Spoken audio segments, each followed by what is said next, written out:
Welcome to Spider-Verse Minute, the tri-weekly podcast where we watch Spider-Man Into the Spider-Verse 1 minute at a time. I'm Sean Slater. And I'm his sister Caroline.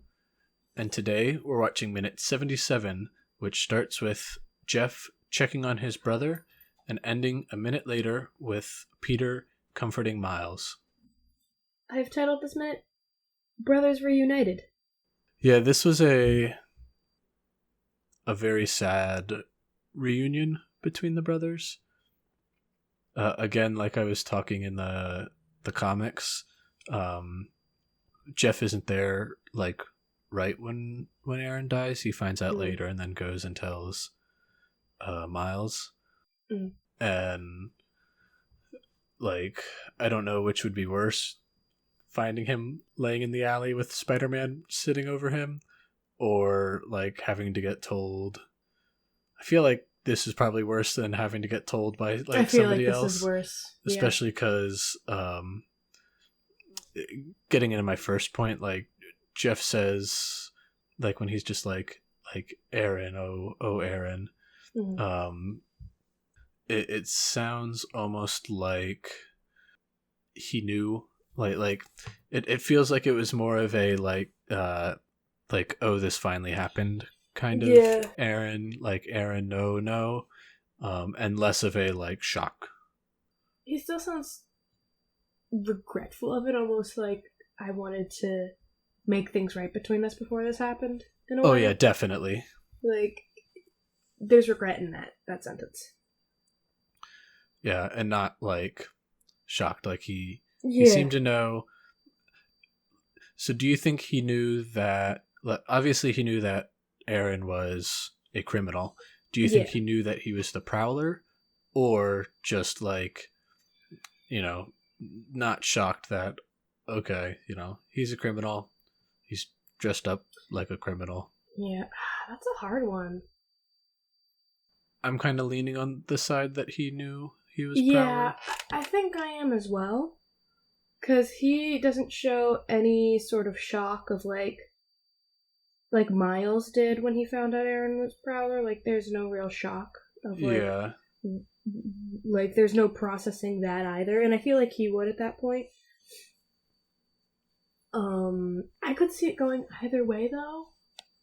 Like, I could see him just the shock of seeing his brother dead kind of overtakes that thought. But I also like I feel like there would at least be a small acknowledgement of like, wait, what the heck? Like, he would at least see the glove first, because Aaron's face is away from Jeff. So I think he would see Prowler first, but he sees Aaron first. Yeah. Which makes me think he knows he was Prowler, and would even give some more evidence as to why Jeff was so against Miles really hanging with Aaron. Instead of it just being typical criminal activity. Yeah, like, I mean, it's still, especially with him being a cop, like, it makes sense if it was a criminal, but, like, I can't remember exactly what he says, but, like, back when Miles was like, what's wrong with Uncle Aaron? He's a cool guy. Jeff said something, I can't remember what it was so early on, that, like, you can tell, like, I feel like he could be referencing that, and, like, he's into some that's true. Deep stuff. Yeah, he says something along those lines. It's more than just he's a bad. Yeah, it's more than he's just a thief. It's like he knows he's into something like Kingpin. Yeah, like he's a hired for something kind of guy. Yeah, and I just this was, like I wish they would have had Jeff show a little bit more emotion here. Mm-hmm. It seems like he hardens really quick, and even if it was just like a bigger, I don't know, something. Yeah. Then just the way he reacts, it feels a little, not wooden, but just it doesn't seem the right amount of reaction necessarily. They either should have like, it seems like they went halfway. They should have pulled it back and had like next to no reaction, or went a little bit further and had just a little bit more emotion being exposed, and then he could have hardened up and said his strict line. But I get what you're saying, and I do understand it. I disagree with it a bit. I think this is a really good amount for Jeff to show, because we have seen. I think it fits his character really well. Like, to me, Jeff is someone in this movie. I don't know the comic iterations as well, but in this movie, Jeff always kind of came across as a guy as like someone who wants to show emotion, or like tries every now and again, but tends to hold himself back.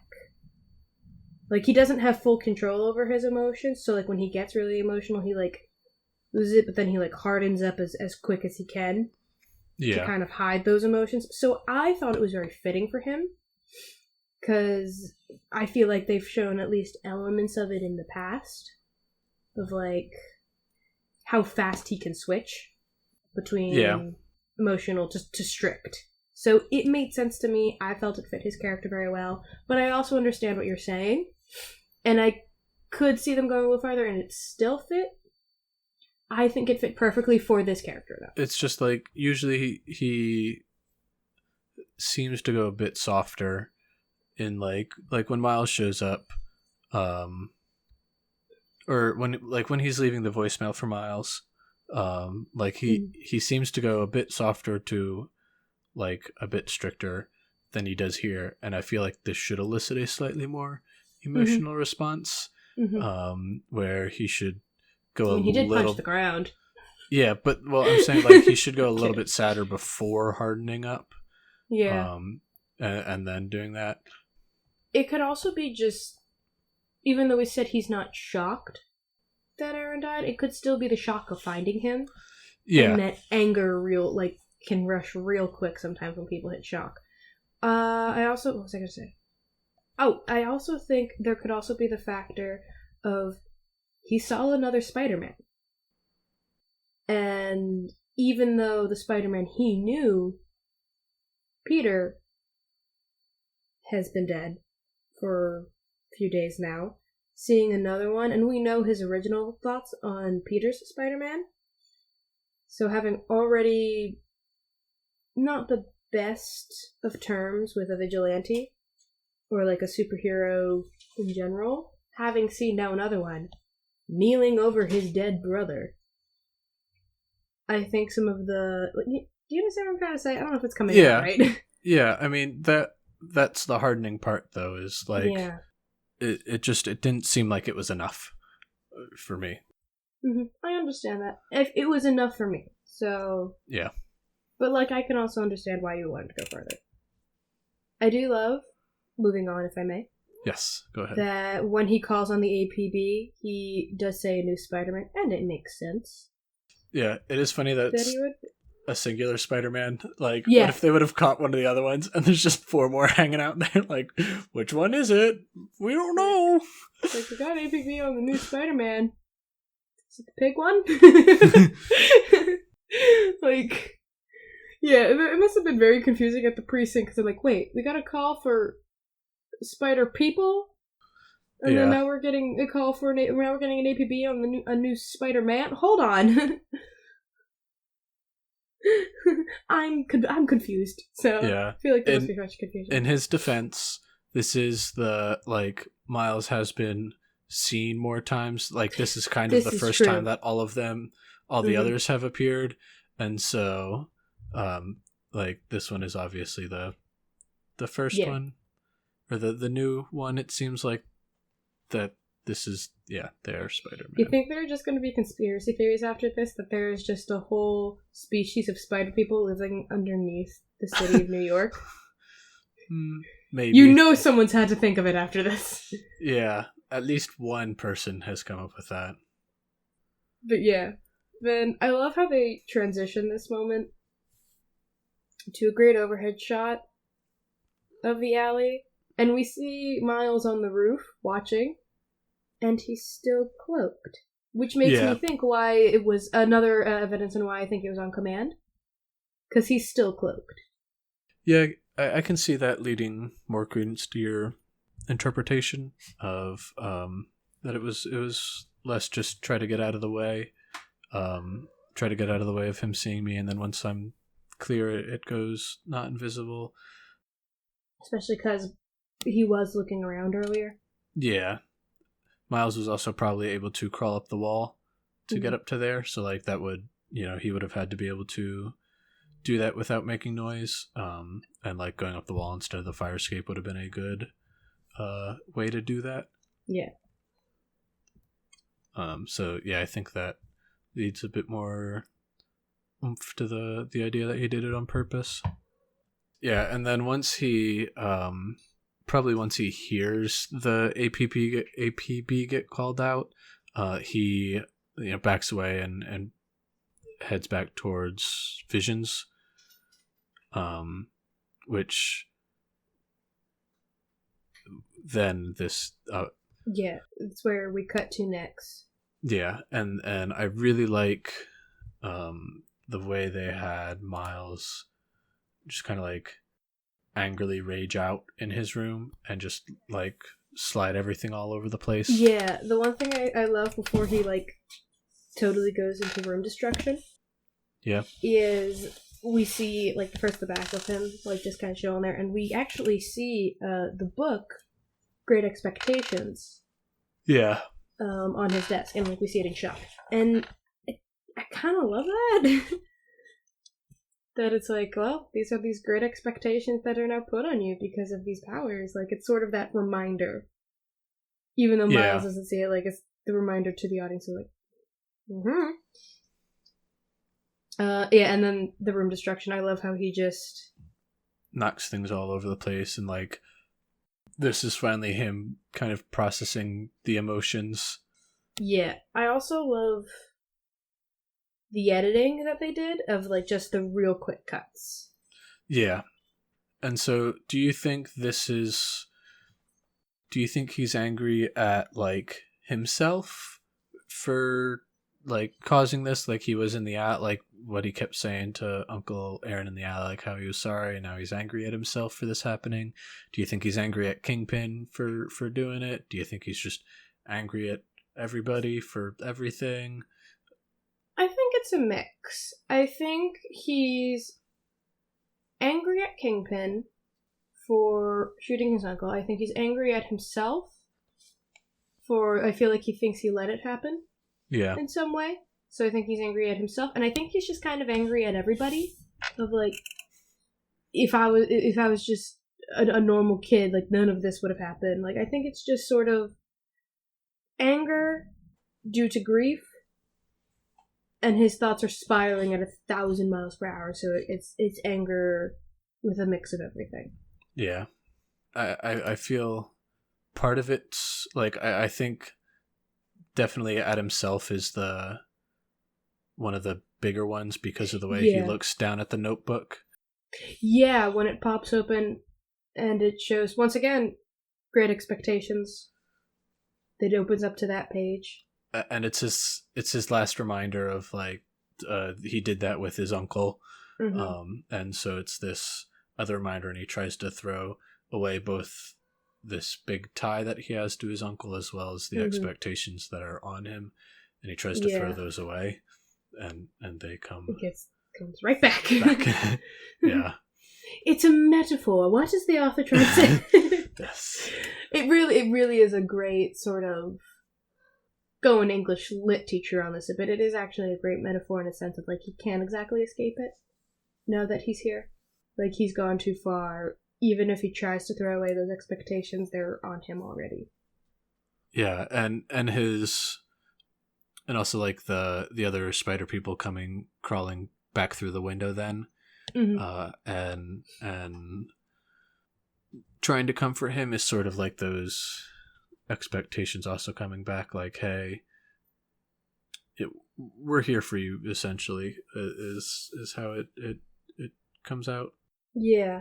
I love this little detail that they put in, which I actually never noticed before, but right after Peter asks how Miles is doing, like, hey, how you doing, man? We get a shot of Miles, and he kind of just looks down, but they also put in a slight head shake. Yeah. Which I never noticed before. I'm like, oh, Oh. Well, that's clever. Yeah, it's just he kind of like, he isn't looking at Peter. He's mm-hmm. looking away from everybody. And he's just, yeah, kind of like, you know, that 1,000-yard stare of just mm-hmm. not really sure what to do. His body, his brain almost like subconsciously says, no, I'm not, but it's very slight, like you can barely see it. Yeah, and just, again, kind of subconsciously, like he probably didn't even really register the question mm-hmm. and was just, you know, listening to his own thoughts mm-hmm. at that point, till Peter lays his hand on him. Yeah. That's where the minute ends. Do you have any other notes you want to add? The last thing I wanted to touch on just really quick is when Miles knocks down stuff onto the floor. We see, or when Miles knocks down the Expectations notebook, his doodling notebook on the floor, mm-hmm. we see 2 new comics that appeared. We had originally seen the Vulture's Return comic previously. The one new one we see is the End of Green Goblin is on the bottom of the page, and that comes from Amazing Spider-Man number 40, which was published in September of 1966. And then the other one we see on the right side of this screen looks like it comes from Amazing Spider-Man number 46, which was published in March of 1967. They're both, you know, slightly cartoonized versions of them. Mm-hmm. They're not as detailed as the original covers, but it's still, you know, in the same vein, same style of them, the same mm-hmm. poses as the characters and whatnot. So 2 more comics that are based off of ones from our universe. Fun. That's all I have for this minute. Yeah. Oh. That's a lie. The last thing I wanted to bring up real quick. Who do you think throws the book back? Peter. But he's like right underneath the window. Like it feels very webs. Far away. I guess it doesn't see, it seems like someone caught it and threw it. And I feel like it was either like Penny or Spider-Ham, like someone that comes in a little bit later in the back. Maybe it was Spider. Oh, it could be because he's just chilling outside. He's just chilling outside. He was probably like on the other side of the wall, just sitting on sitting on the bench on the ground, just yes. like reading a newspaper, trying to hide or something. Yeah, like hide himself behind a paper. But yeah, I like the way they crawl through the windows. It's very like they do a really good job of making it smooth. Yeah, where it could very easily be clunky. Mm-hmm. Nah, they do it seamlessly. It's like they've done this before or something. Yeah. But yeah, that was all I really had for this minute. Okay. Thank you all for listening. We will catch you on Friday when we are talking about minute 78. Until next time, thanks for listening. Bye.